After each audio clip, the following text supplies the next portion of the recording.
નમસ્કાર દોસ્તો, સુપરફાસ્ટ તાજા સમાચારમાં તમારું સ્વાગત છે। દેશ, દુનિયા અને ગુજરાતના તાજા, મોટા અને સૌથી મહત્વપૂર્ણ સમાચાર જાણીએ તે પહેલા તમે ચેનલમાં નવા હોય તો ચેનલને જરૂરથી સબસ્ક્રાઇબ કરીને વિડીયોને લાઇક કરી દેજો। સૌથી પહેલા દોસ્તો આપણે વાત કરીએ તો આગામી 12 કલાકમાં હવે આ ડીપ ડિપ્રેશન ગુજરાત ઉપર ત્રાટકશે। તો એક અહેવાલ અનુસાર બંગાળની ખાડીમાં ઉદ્ભવેલું ડીપ ડિપ્રેશન 12 કલાક બાદ ગુજરાતમાં પહોંચી શકે છે। જોકે ગઈકાલથી જ દક્ષિણ ગુજરાત તેમજ મધ્ય ગુજરાતમાં તેની અસર શરૂ થઈ ગઈ છે। તો વધુ એક અહેવાલ અનુસાર ઓડિશાના ડીપ ડિપ્રેશનની અસર ગુજરાત ઉપર વધારે થવાની છે। તો ડીપ ડિપ્રેશન પશ્ચિમ અને ઉત્તર પશ્ચિમ દિશા તરફ ગતિ કરતા ગુજરાત નજીક પહોંચી ગયું છે, ત્યારે દક્ષિણ ગુજરાત તેમજ મધ્ય ગુજરાતમાં ભારે વરસાદને લઈને રેડ એલર્ટ તેમજ પૂર્વ, મધ્ય અને સૌરાષ્ટ્રમાં વરસાદનું ઓરેન્જ એલર્ટ જાહેર કરાયું છે। તો આ સાથે જ 40 કિલોમીટરની ઝડપે પવન ફૂંકાવાની પણ શક્યતા દર્શાવી છે। તો દોસ્તો, તમારા વિસ્તારમાં પણ આજે વરસાદ છે કે નહીં, ફટાફટ નીચે કોમેન્ટમાં જણાવજો। તો દોસ્તો, બીજા સૌથી મોટા સમાચાર સામે આવ્યા છે। ગુજરાત ઉપર ત્રાટકવાના ડિપ્રેશનની ટાઈમલાઈન શરૂ તો આ શહેરો ઉપર ત્રાટકશે। જ્યાં દોસ્તો બંગાળની ખાડીમાં સર્જાયેલા ડીપ ડિપ્રેશનની ગુજરાતમાં 3 તારીખના રોજ એટલે કે આજે સવારના 6 વાગ્યાથી પ્રવેશ કરશે। તો આ ડિપ્રેશન 9 વાગ્યા સુધીમાં સુરત સુધી પહોંચશે, ત્યારે સુરતથી નીકળીને આ ડિપ્રેશન ભાવનગર સુધી પહોંચશે। તો ભાવનગરના બપોરના 1 વાગ્યાથી ભારે વરસાદ શરૂ થશે, તેમજ ભારે વરસાદ સાથે સર્જાયેલું ડિપ્રેશન વડોદરામાં પણ મુશ્કેલીઓમાં વધારો કરશે। તો વડોદરામાં ફરી એકવાર એલર્ટ પણ જાહેર કરાયું છે। આગળ દોસ્તો વધુ એક સૌથી મોટા સમાચાર મળ્યા છે। પાછા પોટલા બાંધી લો તો આવી ગઈ છે અંબાલાલ પટેલની ઘાતક આગાહી। જ્યાં દોસ્તો હવામાન નિષ્ણાત અંબાલાલ પટેલે ફરી એકવાર ઘાતક આગાહી કરી છે, જેમાં તેઓએ જણાવ્યું છે કે ગુજરાતમાં સપ્ટેમ્બરમાં 3 થી લઈને 10 તારીખની વચ્ચે ગુજરાતમાં વરસાદની સંભાવનાઓ છે। તો સપ્ટેમ્બરમાં બીજા સપ્તાહમાં પણ ગુજરાતના કેટલાક ભાગોમાં ભારેથી અતિભારે વરસાદ થવાની પણ સંભાવના દર્શાવી હતી, જ્યારે દક્ષિણ ગુજરાતના ભાગોમાં તો ભારેથી અતિભારે વરસાદ પણ થઈ શકે છે, જ્યારે પૂર્વ ગુજરાતના ભાગોમાં પણ વરસાદ વરસી શકે છે। તો કેટલાક ભાગોમાં પણ પૂર જેવી સ્થિતિનું પણ નિર્માણ થવાની આગાહી કરી છે। તો દોસ્તો, ફટાફટ આગળના બીજા સમાચારની વાત કરવામાં આવે તો ગુજરાત સરકારનો સૌથી મોટો નિર્ણય। ગુજરાત સરકાર દ્વારા હાઈ રાઇઝ બિલ્ડિંગો માટે પરમિશન આપી દેવામાં આવી છે। તો ગુજરાતમાં જેમાં અમદાવાદ, સુરત, ગાંધીનગર અને વડોદરા સહિતના 4 મોટા શહેરોમાં 30 ઊંચી ઇમારતો ઊભી કરવામાં આવશે, જેમાં સ્થાનિક સંસ્થાઓ પ્રીમિયમ FSI દ્વારા અંદાજે રૂપિયા 1000 કરોડની આવક મેળવે છે। જેમાં અમદાવાદમાં 25, સુરત અને ગાંધીનગરમાં 2 અને વડોદરામાં 1 સ્કાય સ્ક્રેપ બનશે, જેમાં 20 જેટલા રહેણાંકો, 7 કોમર્શિયલ અને 2 મિક્સડ યુઝ અને 1 જાહેર બિલ્ડિંગનું નિર્માણ થશે। ત્યાર પછી દોસ્તો બીજા સૌથી અગત્યના સમાચાર, થોડા કલાકોમાં જ 10 થી લઈને 23 સુધી પહોંચી નદીની જળ સપાટી, પૂરનો ખતરો પણ સેવાઈ રહ્યો છે। જ્યાં દોસ્તો નવસારીની પૂર્ણા નદી તેની ભયજનક સપાટી ઉપર પહોંચી ગઈ છે, જ્યારે મળતા ડેટા અનુસાર ગઈકાલે 2 કલાક દરમિયાન પૂર્ણા નદીની જળ સપાટી 10 થી લઈને સીધી 23 સુધી પહોંચી ગઈ છે। તો હવે નવસારી શહેર ફરી એકવાર ડૂબી શકે છે। તો બીજી તરફ અંબિકા નદી પણ તેની ભયજનક સપાટીથી ઉપર વહી રહી છે। તો તેના પાણી પણ ફરી વળતા 15 થી 20 જેટલા મજૂરો અંબિકા નદીના પટમાં ફસાયેલા હતા। તો એક ટ્રક પણ તણાઈ ગઈ હતી।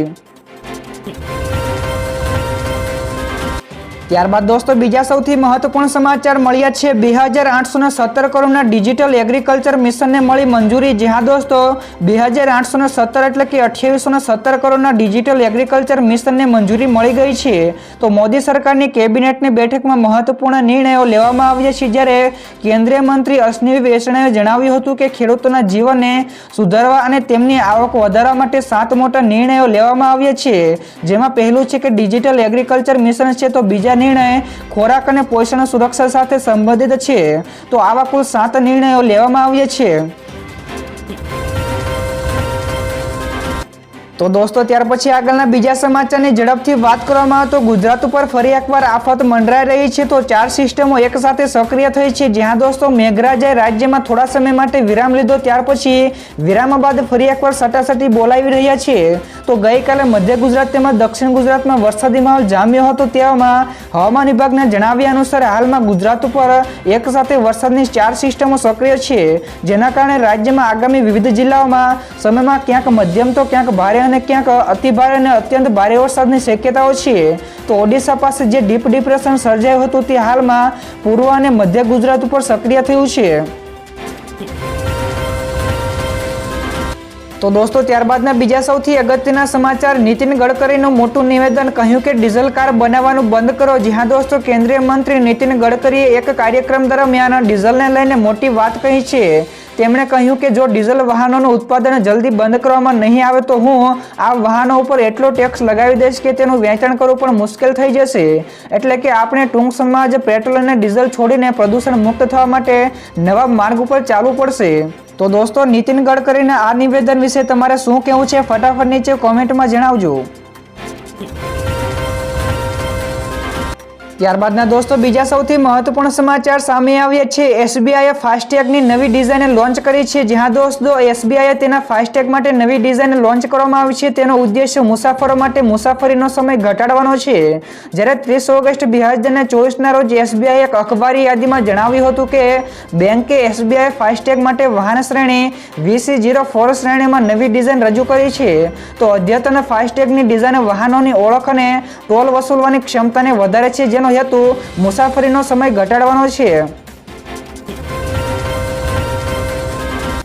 તો દોસ્તો ત્યારબાદના બીજા સૌથી મોટા સમાચાર સામે આવ્યા છે. વિપક્ષના નેતા અમિત ચાવડાનું મોટું નિવેદન. તેમણે કહ્યું કે ભાજપના નેતાઓએ જ વિશ્વામિત્રીમાં દબાણ કરીને બંગલાઓ બાંધ્યા છે. જ્યાં દોસ્તો વડોદરાની મુલાકાતે આવેલા ગુજરાત વિધાનસભામાં વિપક્ષના નેતા અમિત ચાવડાએ ભાજપ ઉપર આકરા પ્રહારો કર્યા હતા. ત્યારે તેઓએ જણાવ્યું હતું કે વિશ્વામિત્રી નદીમાં ભાજપના નેતાઓએ જ દબાણ કરીને બંગલાઓ બનાવી દીધા છે. જે અગોરા મોલે વિશ્વામિત્રી નદીમાં દબાણ કર્યું છે, તે અગોરા મોલમાં આનંદીબેન પટેલના કુટુંબીજનોની ભાગીદારી પરની વાત કરી હતી.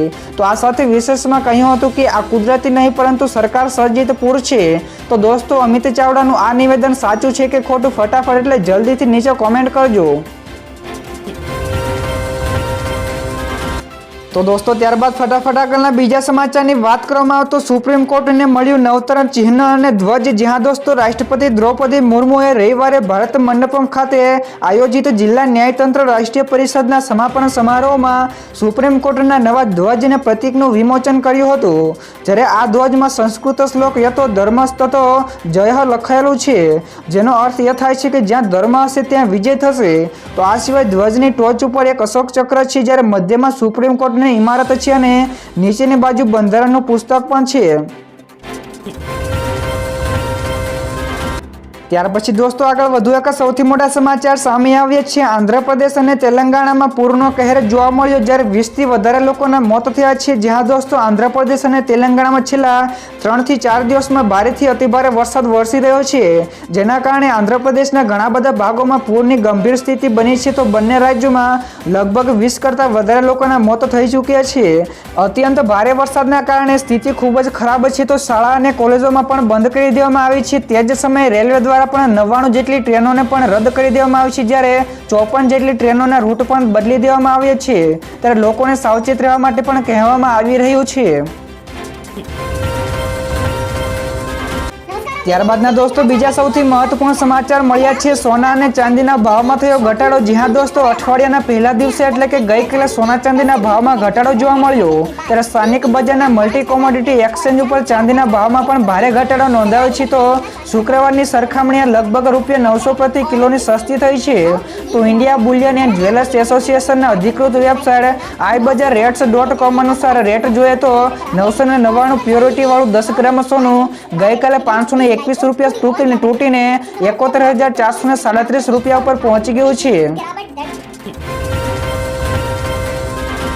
ત્યાર પછી દોસ્તો આ સિવાયના બીજા સમાચારની આગળ વાત કરવામાં આવે તો ટીવીએસ 2 વ્હીલરના વેચાણમાં જબરદસ્ત વધારો જોવા મળ્યો છે. જ્યાં દોસ્તો ટીવીએસ મોટર કંપનીએ ઓગસ્ટમાં કુલ 3.91 લાખ વાહનોનું વેચાણ કર્યું છે. તો ઓગસ્ટ 2023માં વેચાયેલા 3.45 લાખ વાહનોની સરખામણીએ વાર્ષિક ધોરણે આ 13.23% વધારે છે. તો આ સમયગાળા દરમિયાન 2 વ્હીલર્સ એટલે કે બાઇક અને સ્કૂટરનું વેચાણ વધીને 3.78 લાખ થઈ ગયું છે. તો આ આંકડા ગયા વર્ષની સમાન મહિનાના વેચાણ 3.32 લાખ કરતા 14.07% વધારે છે.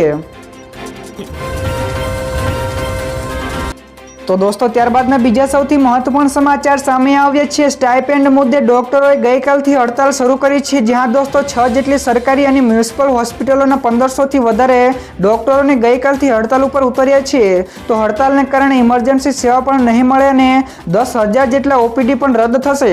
તો ડોક્ટરોનું કહેવું છે કે સરકારે 40% ને બદલે સ્ટાઇપેન્ડમાં 20% જ વધારો કર્યો છે। તો બીજી તરફ સરકારે એક યાદીમાં જણાવ્યું હતું કે રેસિડન્ટ અને ઇન્ટર્નલ ડોક્ટરોને સ્ટાઇપેન્ડમાં 20% વધારો કરાય છતાંય હડતાલની ચીમકી પણ અપાઈ છે। તો દોસ્તો આગળના બીજા સમાચાર શેર માર્કેટ વિશે પણ મળ્યા છે। તો ગઈકાલે તેજી સાથે બંધ થયું હતું શેર બજાર, જ્યાં દોસ્તો શેર બજાર ગઈકાલે લીલા નિશાન ઉપર બંધ થયું હતું। તો ટ્રેન્ડિંગ સેશન્સ દરમિયાન સેન્સેક્સ અને નિફ્ટી તેના ઓલ ટાઈમ હાઈના સ્તર ઉપર પહોંચી ગયા હતા, જ્યારે સેન્સેક્સ 82,725 અને નિફ્ટી પણ 25,333ના રેકોર્ડ સ્તરે પહોંચ્યો હતો। જોકે બાદમાં આ બંને ઇન્ડેક્સમાં ઘટાડો જોવા મળ્યો હતો, જ્યારે સેન્સેક્સમાં અંતે 194 પોઈન્ટના વધીને 82,559 અંક ઉપર અને નિફ્ટીમાં પણ 42 પોઈન્ટ વધીને 25,278 અંક ઉપર બંધ થયા હતા।